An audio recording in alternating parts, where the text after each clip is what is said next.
Welcome to the Silent Epidemic by Omnia Therapy. I'm your host, Hatice Mehmet-Quirk. Today I'm joined by Darren Rolfe, the founder and CEO of Steps Together, a growing network of private addiction services across the UK. Darren's story is deeply personal, having lived through addiction himself and now in long-term recovery for over 20 years. He has built Steps Together to provide families and individuals with the support, compassion and structure needed to break free from addiction. Darren, welcome to the show. Thank you for having me. No, thank you for joining us. Absolute privilege to be here. Thank you. What a great introduction. Thank you very much. Let's begin by exploring your journey. What led you from personal recovery to founding Steps Together? So I came into, I'm so grateful really when I look back. I came into recovery at the age of 23, which I believe to be quite young. Yeah. But the impact between, I would say, the age of 9 and 23 was hard hitting. If I look back on my journey of that 9-year-old little boy, it was more to do with trauma. Parents divorced, didn't know how to cope, put a wall up around me. And I disconnected. You know, I didn't want to feel, I was angry, I was sad, I was lonely, I wanted to cry, I didn't want to cry. My pride, my fear, where's my dad gone? Where's my mum gone? You know, how are my friends doing that? I didn't know how to act in life. So, you know, from 9 to 23, as I know today that I suffer from the disease of addiction, it was a progressive one. It was food, I ate alcoholically. I always joke about this, you know, when I do a share that, you know, as a kid at school, in the school playground, getting to 17 stone at the age of 12, 13, but being a redhead as well, that's a terrible mix, honestly. But luckily, I was a master at putting a different mask on. Wherever I went in life, I fitted in everywhere. But no one knew really what was going on behind that mask, you know. All I wanted was a big hug. And my mum to tell me it's going to be all right, you know, and I love you, you know, we're going through this, I want to be with you, I want to support you. But I was scared and quite frankly, just utilised anything I could to change where I felt. So coming back to your question, when I realised that the alcohol and drugs and all of my behavioural acting out, shall we say, had stopped working, which I thought was my solution, you know, my fear of kind of owning the fact that I might be an addict and an alcoholic, with that stereotypical kind of word, because I always perceived that to be someone that lived on a park bench, drinking whiskey out of a brown paper bag, or, you know, injecting in your neck or your groin. And I was like, no, I've got a roof over my head, clothes on my back, you know, I'm fed, and, you know, all of that stuff. But the reality is I'm not different to that person. I suffer from the disease. And when I accepted that I had that disease, because when I put my head on the pillow at night, I knew what I'd done that day. And I tried to keep it from the world. It's not normal to sleep with a bottle of Gordon's gin under your pillow at the age of 23, you know what I mean? But the reality is this, you know, the plates that I kind of tried to keep spinning were falling off. And I forgot who I told what lied to, and, you know, my mates started to distance themselves. You know, I was quite envious. They were getting educated, buying flats, buying cars, having relationships. I didn't have to tie my shoelace up. I mean, I was in debt up to there, and all my head wanted to do was, where can I go and get a drink and a drug from, you know, and I haven't got any money, and how am I going to get it, and where am I going to use it, and all of that stuff. And my dealer was my best friend, and like, you know, come on, where are you, mate? You know, he's still my best friend 3 hours later. So coming back to your question around, I think, you asked me about the journey of coming into the workplace. I didn't actually start out in this world. I trained as a chef. Oh, wow. What a coincidence, food being my first addiction. And then I went on to work in hotels in London, the Radisson Boarding Group. And then I went to work in my family business, which is making women's clothing.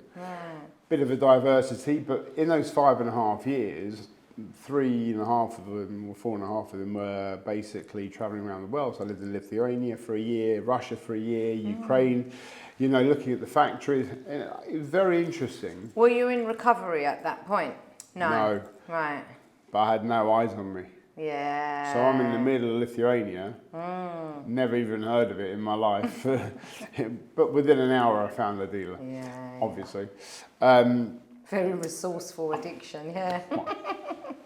You know, but during that time, you know, crisis point hit and I hit what we know is a rock bottom.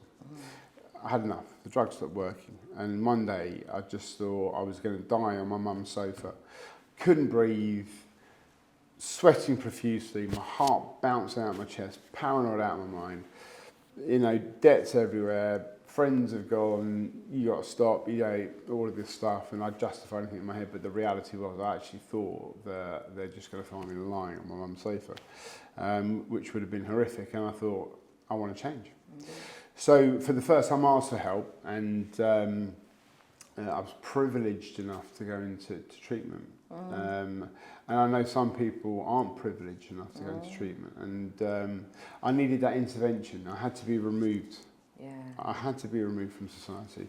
I needed to be kept safe. I was full of fear, but I was willing. I was really willing. And talking to my parents, or certainly my mum, who I lived with at the time, you know, there was a lot of naivety and not a lot of understanding. All they saw was like weed, speed, money, debts. I did some really bad things with my addiction because I had to feed it.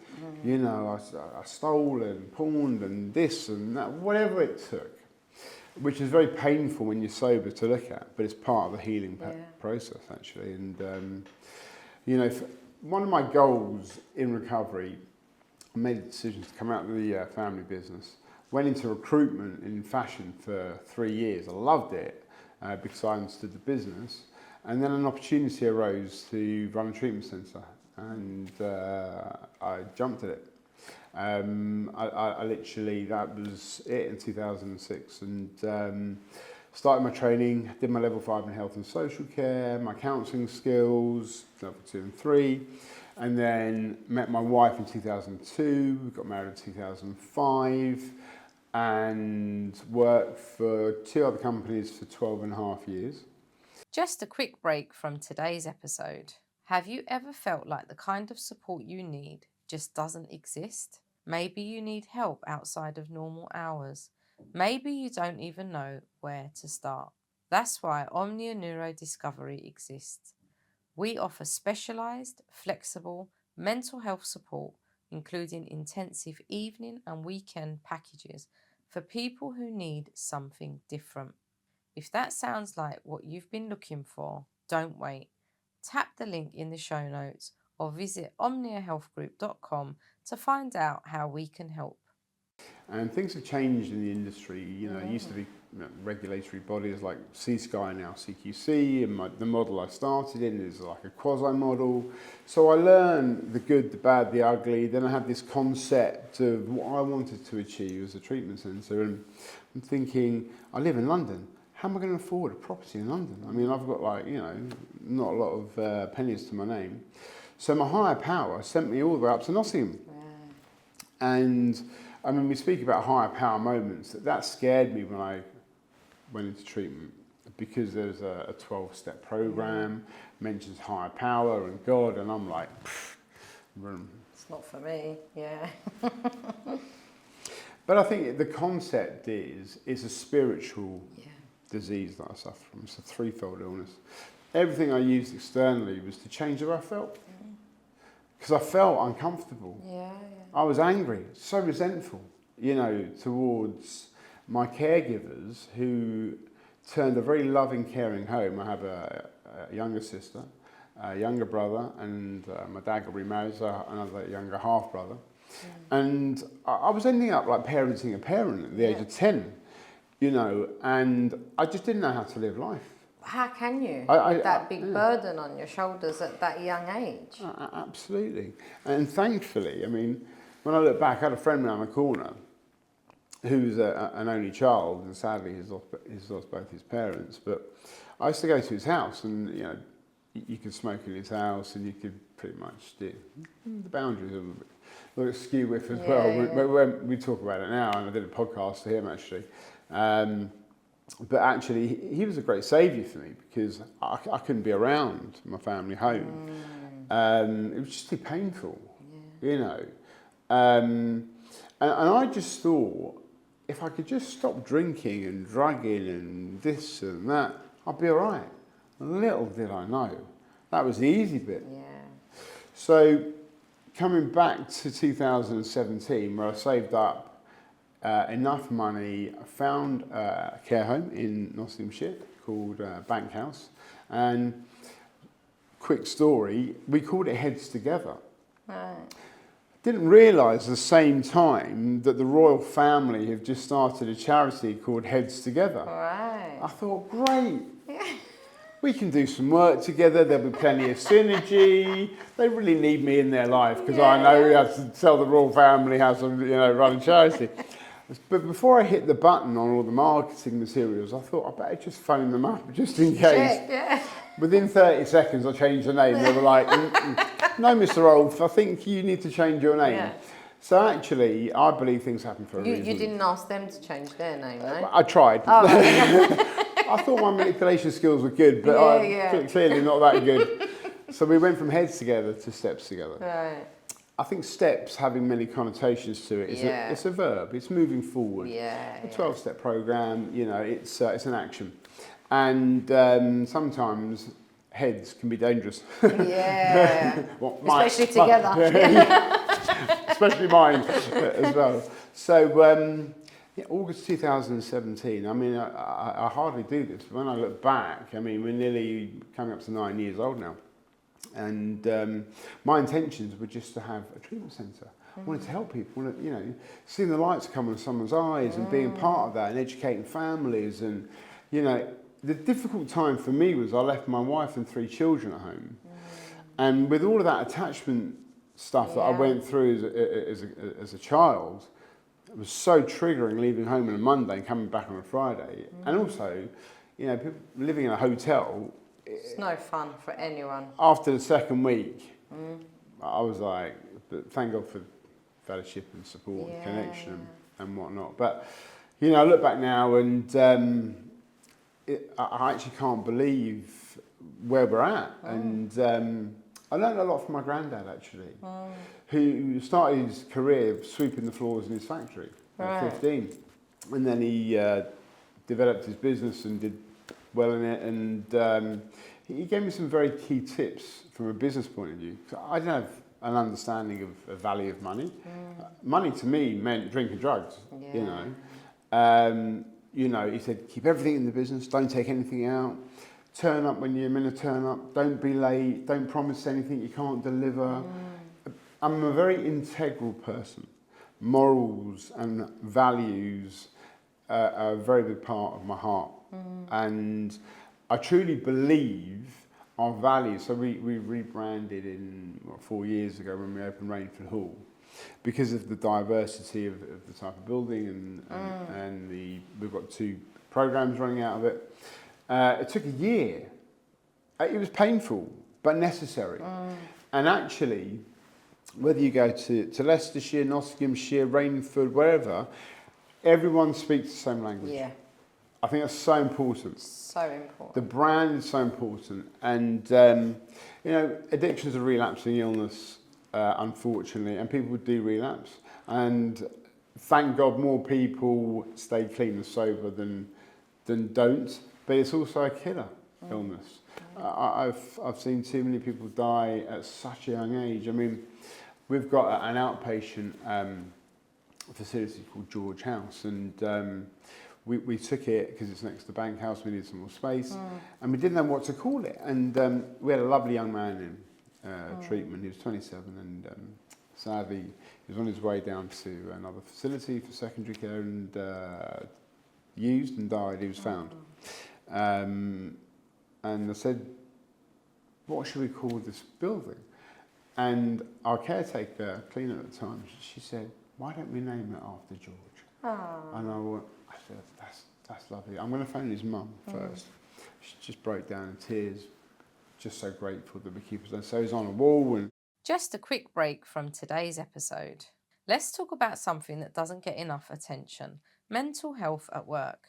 If you run a business, you've probably seen it. Stress, burnout, employees who aren't performing at their best. because they're struggling. The problem? Most companies don't know how to address mental health in a way that actually helps their team. That's where Omnia Corporate Training comes in. We provide CPD certified mental health training that's practical, flexible, and designed to fit into any workplace. If you want to invest in your team's well-being, and let's be real, happy employees perform better, tap the link in the show notes or visit omniahealthgroup.com to learn more. He was a lovable rogue. Everyone loved him, and he wrapped everyone around his little finger. You know, played the guitar. He was a big Celtic fan, beautiful boy. And it breaks my heart because the sad thing about it is he has so much potential. And not only that, you know, I'm a father of 3 daughters, and it's got to be a parent's worst nightmare. I know several parents very close, some in the industry. Last year at our Shine Awards, my cousin Paul was going to give an award out. Within 4 months he was found dead in his chair. And you know, we support Nico as a charity, Children of Alcoholics, because we treat a lot of children of alcoholics. And the thing that I get really angry about, and the anger comes from the fact that people don't have to die. And seeing it in people and the denial and the justification, I'm like, I want to do everyone's recovery for them. Not that I'm codependent or anything like that. I'm not getting that vibe. No, good. A lot of people just think that it's a choice. You know, if you can just stop drinking, you'll be all right. Just stop drinking. What are you doing? It's so deep-rooted. It's complex. We're seeing a lot of comorbidity. You know, dual diagnosis, mental health after COVID. You know, it's. I call it a marathon with no finish line. A day at a time. And thank God it's a day at a time, or even an hour at a time. Because sometimes even a day can feel like it's too much. I mean, my biggest fear about coming into recovery was that I wasn't going to be able to get smashed on my stag weekend. I didn't even have a girlfriend at the time. I mean, that's how insane my head is. You know, I'm all right from the neck down. The problem's between my ears. It is, I've got a thinking disorder. You know, but I think when I look back on this journey, one of the things I had to learn for myself is that I had to let go and trust other people. That's big. Because I never used to trust myself, you know, let alone other people. But also, how can you do that when you've come from a space when you haven't had that around you? That's because if you've never learned that, to try and learn that as an adult when you've got the baggage of not having had that in place in the first place, 100%. That's hard. It was really difficult. Really difficult. But I quickly realised that if I didn't, I'd strangle the business. And I'm also stopping other people developing, and me developing. And actually, there's more need. So my experience was primary care and secondary care. That secondary care piece for me, without that further piece of treatment, because I needed to delve deeper and deeper. I mean, you know, I'm 25 years in recovery, thank God, a day at a time. I say that not out of ego, out of it's real, you know, that's what but I have therapy every week. I go to meetings every week. I do what I did 25 years ago, because if I stop doing that, my illness is there and it's waiting for me, you know, and it wouldn't be a very good advocate for the business. But I've seen it, you know, I've seen people in the industry. I'll never forget working for a treatment centre. We buried a doctor, an alcoholic doctor. You know, it's... which is madness. You're working in a treatment centre for addiction and you've got an alcoholic doctor. There's all... One thing that keeps coming to mind, and it's that age-old phrase whenever I have any discussion with anyone around addiction, is that it doesn't discriminate, right? You said it quite earlier on when you started speaking about, I'm not that, you know, you think of someone on the park bench, or, you know, injecting in their groin or their neck or what have you. Sure. But there is no discrimination, and we've just explored that in one, in your journey. Yeah. Two, you've got a doctor working in a treatment centre, and it's got him. There's no discrimination around it. It's a very good point. I mean, I've treated surgeons, I've treated police officers. They see a lot of trauma. Nurses, lawyers. An illness is an illness. Public Health England identify it as a mental health illness. So factually, what's interesting actually from a psychiatric point of view is that if you're going to see a psychiatrist, the majority will identify mental health in terms of like ADHD or anxiety, depression, etc. But they won't go, you're an alcoholic. Yeah. Majority won't, unless they've got really good understanding of it, that's my experience. And what they say is in certain areas of community support networks is that you have to diagnose yourself. Rather than go... But then it always comes back to that same old thing, right? And I always say to like family members and stuff in terms of if a loved one had an illness like, God forbid, cancer, right? The family would rally round and be there and support and do what they have to do. Yes. The word addiction comes up and everyone sort of pulls back a little bit and they've got this like sour taste in their mouth. Yeah. Now it's still an illness. It is. Yes, it's a very complex illness, right? In that, yes, you can say that the person's got the choice before they pick up that first drink and all the rest of it. I agree. But without the relevant tools in place, they don't have that choice really because they're battling with that pain and that heaviness that makes them feel like that is the only choice.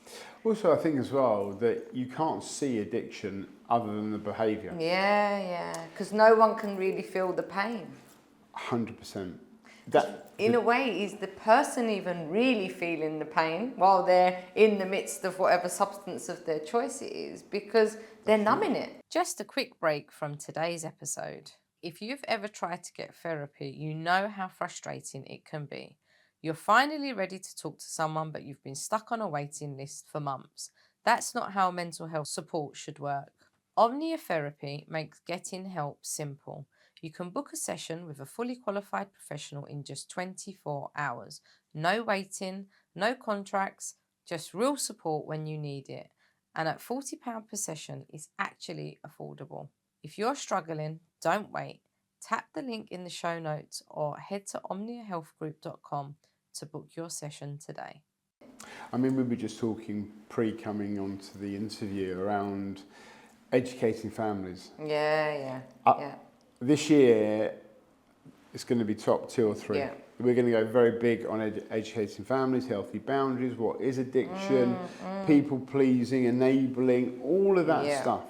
Enabling people to hit their rock bottom quicker, is so important because it tears families apart, and that's why they say it's a family illness. Yeah, it is. Because the ripple effect just goes out and out and out. But if you flip the coin over, and this is the bit that I love, you get that person well, then the family can get well. Yeah. And that's the hope we want to give. Yeah. I'm always looking at the solution. And listen, life will still go on. Life's hard, difficult, challenges every day, whatever it is. And it's how you cope with it. But I think there's got to be an understanding of what sits behind those masks, and there's a lot of neurodiversity now, especially with children, teenagers, and understanding that. Asking children to verbalise stuff that actually they struggle with. So, art therapy and different techniques that are coming in now, to support them in schools. And, I've got an 18, 16 and a 12-year-old, 3 girls. But the reality is, it's about making sure as a father, that I don't want them to go through what I went through. Secondly, I want to be there for them. I want to educate them. I want to love them. I want to tell them I love them. I want to hug them. I want to educate them about money. The reality is as well, if I look at what I was like at 18 and I look at my 18-year-old, she's an angel. Yeah. Because it sounds like what you're doing is doing your job as a parent, which is to equip your children with the tools that they need to navigate life. Absolutely. but I don't want to be their therapist. No. And I think, I hear a lot of my friends say, oh, he's my best mate, my son. I said, well, who's his dad then? Yeah. I hear it all the time. I'm like, well, if your son's your best mate, who's taking after? You know, it's funny you say that. You met my auntie out there, and Yes. my uncle. I remember when I had my eldest, I was quite a young mum, and he was watching me barter with her, like I was her friend. And he turned around, he said to me, "Oi," he said, "you know you're her mum, not her friend." And I said, "Yeah, I know, but I'm just trying to be soft." And he went, "Yeah, I get that." He said, "but you're still her mum." He said, Yeah. "So I understand you're trying to implement the compassion, but don't forget your role. You're not her friend." And that stayed with me. So true. Yeah, because So it's true. so important. And that is a line I use with the kids quite often, actually. And I always say to them, look, you might not like what I'm saying to you, but I'm your mum, and it's my job to point these things out to you because I'm not your friend. I'll tell you where it gets difficult for me is when they turn 18. Oh, And then I've just experienced. the confidentiality goes, and I can't, there's no more control. Well, there's control in the family home in terms of, you know, being respectful and valuing the family and all of that. Times have changed, you know, sitting down as a family, having Sunday lunch, or even sitting down having a dinner together, no telephones, Yeah. you know. It's changed, and it's, you know, I'm a big family man. I love my family, obviously, and I'm not just saying that for the camera, by the way. Love my kids. Clean your room, Ellie. But you know, it's about also how. So my wife and I, please God, celebrating our 20-year wedding anniversary next week. Congratulations. Please God. It was weeks ago. She'll be laughing at that if I don't put my phone down. That's another addiction. But they've never seen me in active addiction. Yeah. I mean, thank God for that. Yeah. I mean, what a blessing that is. You know, it really is. And that's what I've got to lose if I were to even consider picking up a drink or a drug. So when I get out of bed every morning, I get out of bed to make a difference to life, society, to be a dad, a husband. And also, being a husband has completely changed from when I first met my wife. Being a wife with no kids, everything's fun, no stress. I mean, dealing with this, it's not 9 to 5. No. I mean, God forbid someone would phone between 9 and 5. I mean, it's 10:30 at night, mate, but I'm off my head. I'm like, I need you now. Yeah. So, yeah, we put things in place to help that situation. I mean, as a brand, there's a few things that are really important to me. Firstly, that we're there for the still suffering addict, alcoholic. Secondly, I have some amazing staff. And I have to say that. I have to have good people around me. And you talk about that trust. I can't do it by myself. No. My head will tell me I can, but I can't. And because of the diversity, I listen to other people. You know, I'd ask for help. Whereas before, you know, pride and fear and I know it all. I mean, you know, I always joke about what I know I could write on the back of a stamp type of thing. Because it's ever evolving. And I love listening to talks and seminars and talking to people in the industry and, you know, I want to learn more all the time. I want to be a sponge because if I meet someone and I can be of assistance through knowledge or experience, then great. It's only going to benefit someone else and it's going to benefit me from my developmental points of view as well. So we have various treatment centres in Nottinghamshire, Leicestershire, primary, secondary, detox, family programmes around Harley Street, so we're going to do a lot more family stuff, we're going to the corporate world, education world, international world. I've just literally got off a plane, as you know, and also it's good for me. Yeah. I get bored quickly. Yeah. You know, you need a new project. I've got a stimulation that's like up there. Yeah. But, you know, I've also got to be careful. That word balance and recovery is very important.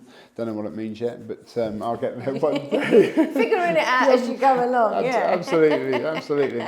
But I look at this and I don't see it as my job. I promise you. It's like a hobby. It's like, I get It's up. your way of life. It's my heart. Yeah, yeah. My heart is big, you know, and sometimes that can have a flip side. I'm a sensitive man, you know, and I don't mind showing my vulnerabilities today. I really don't. It's mainly when my football team lose on a Saturday afternoon. All jokes aside, that's most Saturday afternoons. But the reality is, I had to thaw out. I had to get in touch. I had to get connected, and I see a lot of people coming to treatment, whether it's a 10-day detox or 28-day program. They look good, they're eating, they feel good. Oh, great life. What lies beneath? And that's why I love what we do with Omnia Neuro Discovery, because I feel like we help with that thawing out process. So when someone's been into that primary and even gone through maybe secondary, that thawing out process takes quite a long time to figure out and feel those feelings that have been numbed or switched off, or someone's just been completely ignoring and blocking out through their substance of choice. But being able to help support a person through that journey of understanding what that means and how they're going to manage that, and that they can manage it. 100%. It is lovely, because we sort of hold their hand and support them through that journey of knowing that recovery isn't the end of their life, or, you know, it's not something to dread, or it's not something to have that feeling of the pit of your stomach going, oh, it's all over. It's the beginning. It is the beginning, and it's about the difference between existing and living. Yeah. You know, it's like not being a prisoner in your own head. Before I open my eyes every morning, I've done a day's work, literally. But actually, there was a panel I went to very recently, and it was about trauma. And when you deal with trauma, and you talk about holding someone's hand, and it was a very mixed view. Some, you know, in fact, I did an exercise. I got 5 or 6 therapists, and I asked them one question: when would you deal with an addict or alcoholic's trauma? And I got 6 answers. So what I did was got all of our therapists together, got a trauma specialist in, and everyone's on the same page. Because dealing with trauma, sometimes too early, can be so overwhelming. Opening a gaping wound could lead them back out the door, which could lead to severe, potentially fatal situations, overwhelm. Other therapists are like, well, if it's there, let's identify it, let's hold it, let's just kind of, you know, acknowledge it, and then we'll park it, and then let's get your addiction settled, let's get you some kind of proper foundation set. You know, that's why we, you know, knowing that when I was 23 and now I'm 49, that having 3 kids and a wife, you know, 4 women in a household, I had to get 2 male dogs, by the way, just to balance out the testosterone. Thank God for my boys. You know, the triggers Have around... you got a man cave? A little bit, a little bit. It's called my car up the M6. Literally. Why do you think my treatment centres are 4.5 hours from my house? The next one's in Australia. I didn't know if I mentioned that, but you know, addiction and mental health aren't going anywhere, and that's the reality of life. And everyone's got mental health because everyone's got a head on their shoulders, and you know, dealing with stress and what sits underneath that takes time. We talk about peeling away the layers of the onion and getting to the core. Everyone's different, and we treat everyone as a unique individual, you know, and one size doesn't fit all. No. You know, so it's really important, and I'm really proud to say that, you know, from a CQC point of view, we've got good across the board. We've just been inspected at Rainford Hall. The feedback was it was one of the best inspections they've ever done. I hope they support that with a good rating. Praying, but I mean, the actual feedback is with the clients. Lived experience. And listen, we're not perfect by a long way, and we're willing to learn all the time. And I think the people want different things now as well, you know. And there's many ways to get well, you know, but there's levels. There's levels of wellness. There's just not drinking and drugging and being the angriest person in the world. You're dry drunk. Dry drunk. White knuckles all around. holding on for dear life. There's embracing a community-based service like a 12-step program, or SMART, or ACT, or gym, or mindfulness, or walking in the park, or nature. Sleep hygiene is massive as well. Diet, nervous system. You know, there's so much to this stuff. And also looking at the family of origin, healthy boundaries. You know, and actually, if someone's unhealthy, put a boundary down. Stay away. I've had to do that in my life. You know, to my eldest friend, actually. Very painful. It's like I've grieved him. And it's, I had to protect myself. My recovery's got to come first. Without it, I've got so much to lose, you know, and, you know, my kids and my wife are my life. My recovery and my kids are my life. And, you know, practicing my principles in all my affairs. We have 125 staff now. Wow. And I say that because they're my family. And I'm responsible for their families. I've got to make sure their wages are paid every month. You know, they've got kids, they've got bills, they've got houses, they've got responsibilities. And sometimes as a CEO and a founder of a company, it can be quite lonely. It can be quite challenging. And it's like, who do you talk to? Yeah, because it's a big burden to carry, isn't it? And when you're talking, as you say, 125 people, and who do you turn to with that? Well, I'll turn to a few. Well, my support network is 4 or 5 people. But those 4 or 5 people, they know 100% of me. I haven't got to go and share with the world. And I've also got to protect my family a bit, and protect me a bit, and protect my company a bit. And the reality is I trust them with my life. And even though it might be uncomfortable, I have to share it, you know. So I've got a great team that understand business, that understand recovery, that know my family, and know my friends. I mean, I love my friends dearly. But if I went to them with some of my addiction head stuff, I won't get my needs met. And that will trigger me, just like my little 8-year-old. But I go to 3 fellowships. I could go to 7. I'm prostituted completely, literally completely. I struggle to sit down sometimes and just have 5 minutes. I do, and that's my truth, you know. I meditate every morning. 5 seconds. No, I meditate every morning, because as soon as I walk out the door, that phone's bang. Someone cuts me up, whatever, you know, or I cut someone else up. And it's like, I've got to take care of myself. If I don't put my own oxygen mask on first, I can't help anyone else. Do you know, I use that so often in the work that I do, because, and I've even suggested to clients before to take a screenshot of an oxygen mask and put it on their screensaver, so that when they pick up their phone, they've got that reminder there, because it's so important. And I think we're not taught that.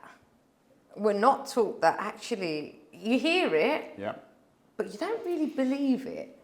And it's only until you realise that you're not doing it and you see the implications of not doing it, that you realise that, oh God, yeah, that's what that means. And you have to do it. It's so important. I think for me, it's really easy for me to go and help you. Not that you need help, by the way. Just setting the record straight. Because it's a deflection. You know, rather than sit and look and go, what's going on for you here, Darren, you know. Because I'll feel it today, and I can't get away with it, and that's the thing. And that's why recovery is, you know, that I was saying the good thing about recovery is you get your feelings back, and the bad thing about recovery is to get your feelings back. But I've never met anyone that's died from a feeling. No. You know, and actually, the growth comes from the pain. That's my experience, but also picking it apart. What does it mean? What is it telling me? What can I do? That inwards, like, reflection of, that's the growth, that's the beauty of it. But if you keep ignoring it, you're going to get stuck. But if you explore it, that's where the growth comes. I'm going to share something with you. I haven't shared this with a lot of people. I believe in the 12-step program, excuse me. And I made my amends. Verbally made my amends. But I did something quite bad to my mum through my addiction. A couple of years ago, it dawned on me that I haven't replaced what I took. And it also dawned on me that I hadn't been out for lunch with her by myself for 25 years. Yeah. And then I'm thinking, what's that about? Yeah.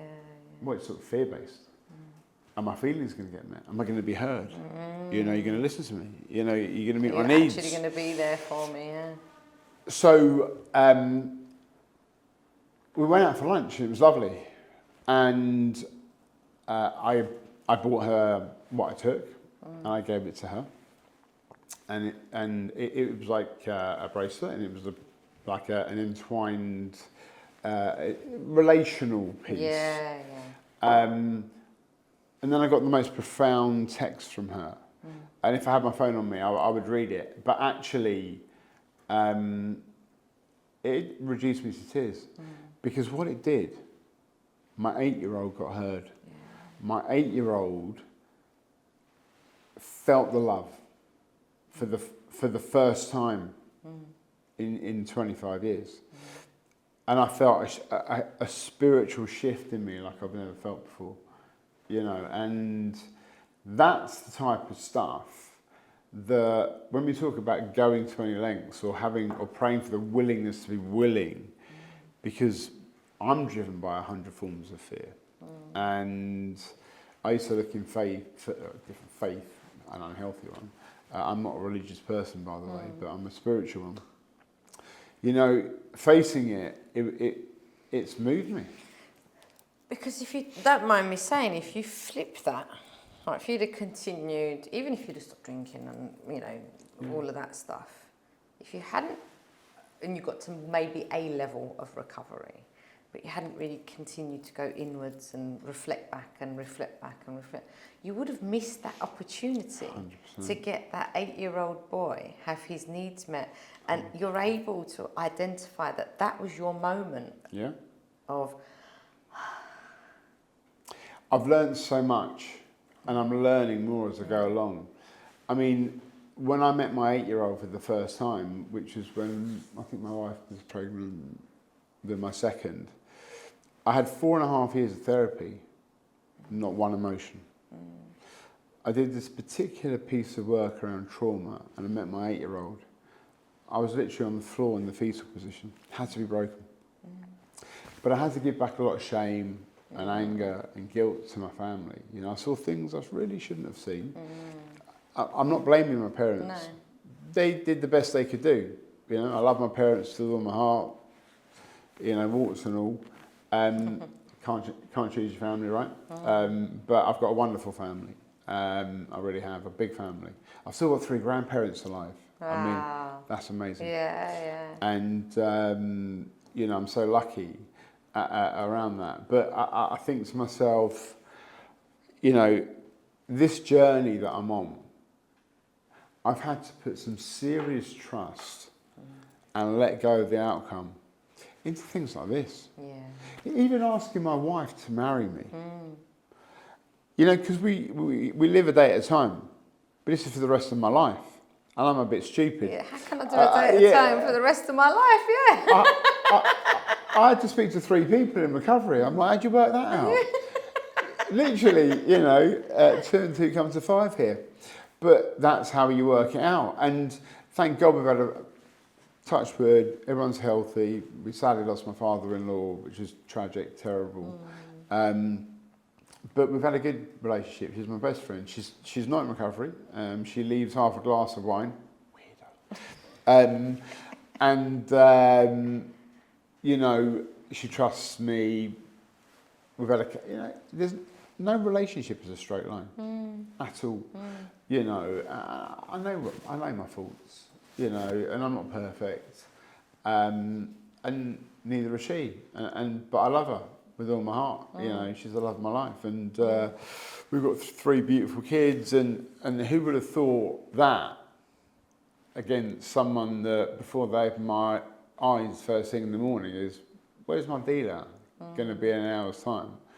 How am I going to get to the pub by 9:30? Or, you know, all of that stuff. So a complete turnaround and to give back. I do a lot of work with charities, work with about 3 or 4 charities, do a lot of talks, and that doesn't make sense, but I do a lot of talks.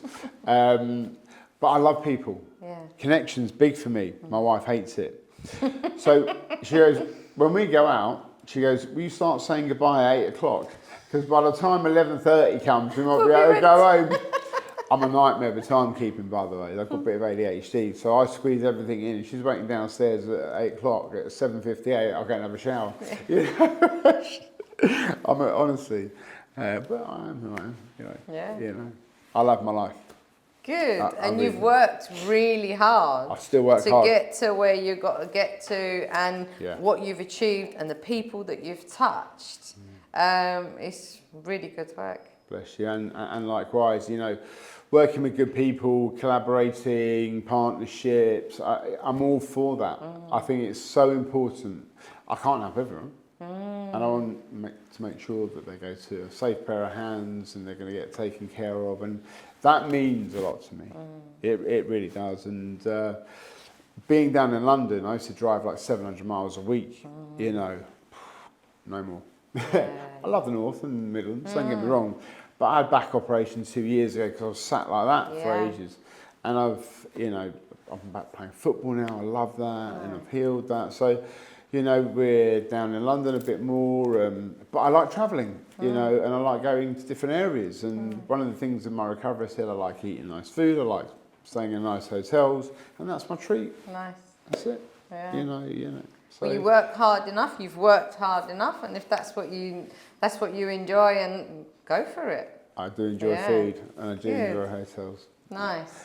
And it's been a pleasure. So Darren, thank you for sharing your story and the incredible work you're doing with Steps Together. Your journey from personal recovery to leading a growing network of addiction services is an inspiring reminder of resilience and the power of community. Before we close, is there one final message you'd like to leave for our listeners, especially those navigating addiction, either personally or with a loved one? Yes, I think it's the most important message of all. Don't be afraid to ask for help. You're not alone. And you never have to be alone again. And you never have to drink or drug again. And you can turn your life around. You know, so please take that risk and share, and then you will trust. And someone once said to me, you might actually help someone else by asking for help. You know, which is profound. But I understand the fear, the shame that comes with that. The other options aren't very good. No. So please reach out and ask for help, because there is a solution to this. That's my message to anyone that's struggling. Nice. To our audience, thank you for tuning in to the Silent Epidemic. If Darren's story resonated with you, please like, share and subscribe. Stay with us for more conversations at the intersection of mental health, recovery and well-being.